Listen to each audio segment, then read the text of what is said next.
I think most people would be shocked what they could get done if they just didn't get distracted. Yep. You see him, you sit and watch him, and he's got the same 30 minutes or the same 60 minutes that you do, and you just watch what he gets done in that time. Or yeah, and the other thing you said, he gets an idea, he just pulls out the recorder.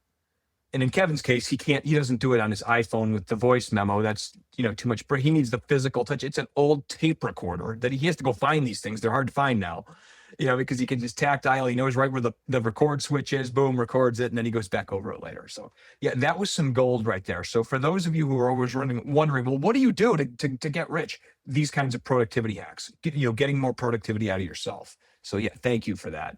Um, um, Thank you for, yeah.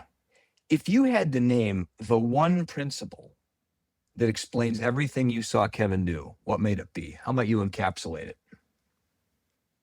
I think he does everything with the feeling of like he's just emanating like love and gratitude.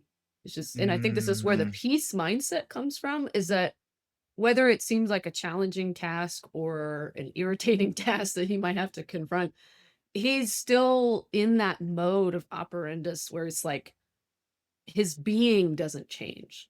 He's just like, I'm flowing from this state. And like you mentioned, people might have an impression of him as being kind of like hard edged and, success driven and all that. But I think there's just a lot of more dimensions to him when you see him and you're around him in his yeah. home in person for that length of time.